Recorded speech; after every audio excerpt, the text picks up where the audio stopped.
ఆ పెద్ద మనిషి ఎప్పుడు వస్తాడు, ఆ రగ్గు ఎప్పుడు తెస్తాడు, నేను ఎప్పుడు కప్పుకోవాలి, నేను ఎప్పుడు నిద్రపోవాలి అని. మాట ఇచ్చిన పెద్ద మనిషి ఇచ్చిన మాట సంగతి మర్చిపోతాడు.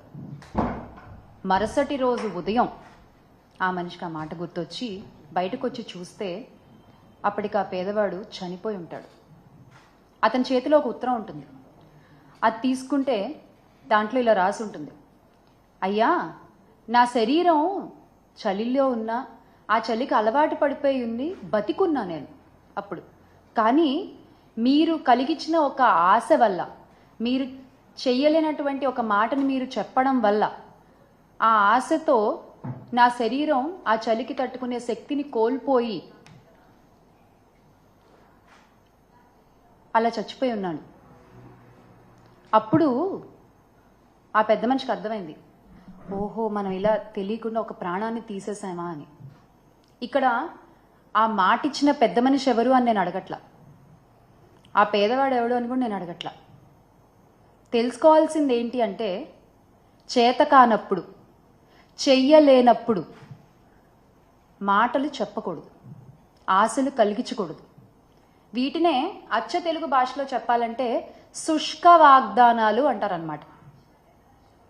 ఇప్పుడు ఈ ప్రస్తావన ఎందుకు తీసుకొస్తున్నాను అంటే, చంద్రబాబు నాయుడు గారు మా అక్క చెల్లెమ్మలని, మా మహిళలని మరోసారి నమ్మించి మోసం చేశారు. ఆయన మాకు ఇస్తానన్న వాగ్దానం నిలబెట్టుకోలేకపోగా, ఇస్తానన్న హామీలు ఇవ్వకపోగా, జగనన్న ఇస్తున్న పథకాల్ని కూడా ఆపేసి ఈ రోజున ఆంధ్ర రాష్ట్రంలో ఉన్న మహిళలకి, ఆడపిల్లలకి, వారి కుటుంబాలకి తీవ్ర ద్రోహాన్ని చేశారు. ఎన్నికల సమయాల్లో సూపర్ 6 అంటూ పెద్ద పెద్ద బ్రాండింగ్స్ వేసుకున్నారండి కూటమి ప్రభుత్వం. మనం చూడొచ్చు ఇక్కడ ఈ సూపర్ 6 అంటూ ఈ పెద్ద పెద్ద బ్రాండింగ్ని పట్టుకుని కూటమి నాయకులు పవన్ కళ్యాణ్ గారితో సహా ప్రతి ఇంటికి తిరిగి ఈ హామీలన్నీ ఒక పేపర్పై పెట్టి నాయకులు సంతకాలు చేసి ప్రజలకు ఇచ్చారు. దీన్ని ఒక బాండ్ పేపర్లా భావించండి, మీ ఆ హామీలకి ఎటువంటి ఢోకా లేదు అని చెప్పారు. అందరూ సంతకాలు చేశారు. కానీ ఈ రోజున అధికారంలోకి వచ్చిన తర్వాత వీటి ఊసే లేదు. ఆ రోజున మీరు అబద్ధాలు చెప్పి బాండ్ పేపర్లు అంటూ ప్రతి ఒక్కళ్ళు సంతకాలు చేసి ఈ పేపర్ని ప్రజల చేతిలో ఇలా పెట్టి ఈ రోజున మీరు వచ్చిన తర్వాత వాటి ఊసే ఎత్తకుండా ప్రజల్ని మోసం చేస్తుంటే, ఆ రోజు మీరు పెట్టిన సంతకాల విలువేంటో మీరే చెప్తున్నారు. ఇదేనా మీ సంతకం విలువ? ఈరోజు ఉదయం జగనన్న కూడా ఇదే విషయమై ఆంధ్ర రాష్ట్ర ప్రజల పక్షాన, అలాగే మహిళల పక్షాన ఎదుర్కొంటున్నటువంటి సమస్యలపై, ఎగ్గొట్టేసిన హామీలపై ట్విట్టర్ వేదికగా చంద్రబాబు నాయుడు గారిని నిలదీయడం జరిగింది. ఇప్పుడు ఒక సాటి మహిళగా మా మహిళలకు జరుగుతున్న అన్యాయాలపై నేను కూడా అడుగుతున్నాను. ఎందుకని ఇలా పదే పదే మహిళల్ని మీ మాటలతో నమ్మించి మోసం చేస్తున్నారు? ఇది చీటింగ్ కాదా? ఇది అన్యాయం కాదా? అసలు ఇలా మహిళల్ని మోసం చేస్తున్నందుకు చట్టపరంగా మీ పైన 420 కేసు పెట్టచ్చు. ఎందుకు మీరు ఇచ్చిన వాగ్దానాలపై మీకు అంత చులకన భావం? ఎందుకు మీ మేనిఫెస్టో అంటే మీకు అసలు అంత లెక్క లేదు? ఎందుకు ప్రజలకు ఇచ్చిన మాటల్ని టేక్ ఇట్ ఫర్ గ్రాంటెడ్గా తీసుకుంటారు మీరు? ఇదేమీ మీకు కొత్త కాదు, ఇదేమీ కూటమి నాయకులకి కొత్త కాదు. 2014లో కూడా ఇలాగే మీరు చూసుకున్నట్లయితే 2014లో కూడా డ్వాక్రా రుణమాఫీ అని మహిళలకి ఆశలు కల్పించి అధికారంలోకి వచ్చిన తర్వాత యథావిధిగా ఎగ్గొట్టేశారు. ఇక్కడ మనం చూడండి, చంద్రబాబు నాయుడు గారు ఉన్నారు, పవన్ కళ్యాణ్ గారు ఉన్నారు, మోదీ గారు ఉన్నారు. మీరు చెప్పిన మాటలకి విలువ లేదు, మీరు ఇచ్చిన హామీలకి విలువ లేదు, మీరు చేసిన సంతకానికి విలువ లేదు.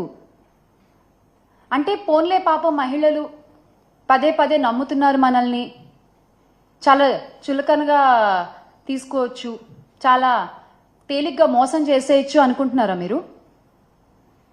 ఈ రోజున మీ మాటల్ని మళ్ళీ మళ్ళీ నమ్మి మోసపోయే మహిళలు ఎవరూ లేరు.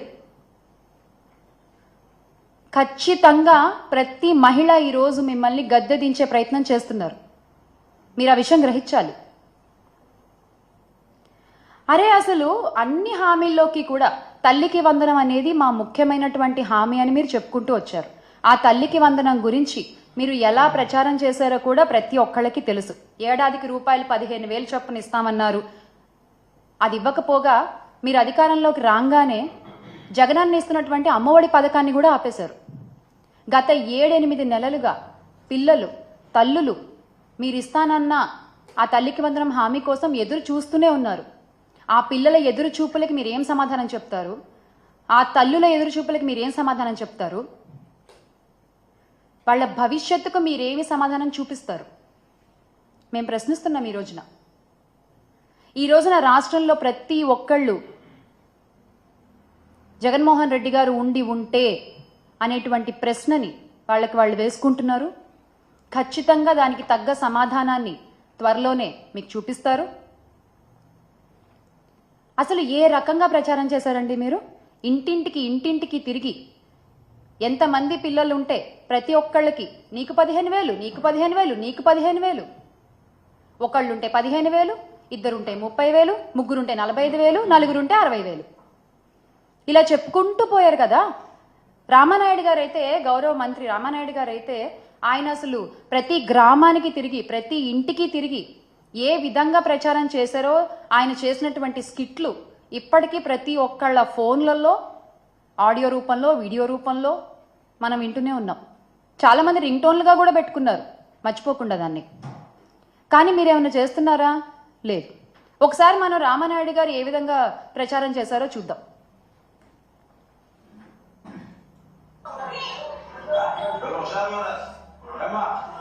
మళ్ళీ మన ప్రభుత్వం వచ్చాక అందరికీ కూడా మీరు 18,000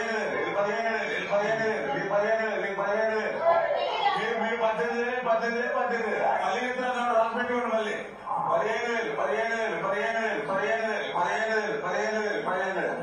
15,000 మీకు 18,000 రాసి పెట్టుకోండి. అమ్మ ఇచ్చింది జనాకు 15,000 మరి ఆశీర్వదించండి మీరు. Okay, thank you. మీకు బాండ్ కూడా ఇచ్చాం రాసి మీ దగ్గర పెట్టుకోండి. బాండ్ రేపు పొద్దున ఆడబడి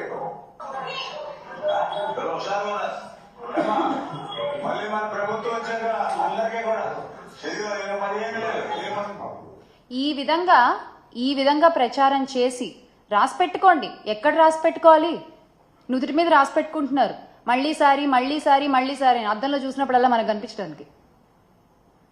ఎక్కడ రాసి పెట్టుకోవాలండి? తల్లికి వందనం అనుకుంటూ, అమ్మా వందనం అనుకుంటూ, అయ్యా వందనం అనుకుంటూ పొర్లు దండాలు పెట్టుకుంటూ తిరిగారు కదా వీధి. ఈ రోజున ఏమైంది అది? అదే వైఎస్ఆర్ కాంగ్రెస్ పార్టీ అధికారంలో ఉన్నప్పుడు, జగన్మోహన్ రెడ్డి గారు ముఖ్యమంత్రిగా ఉన్నప్పుడు మనము 44.48 లక్షల మంది తల్లులకి, దాదాపుగా 84 లక్షల మంది పిల్లలకి 26,067 కోట్లని జగనన్న అందించారు. అధికారంలోకి రాగానే అమ్మఒడిని ఆపేశారు మీరు.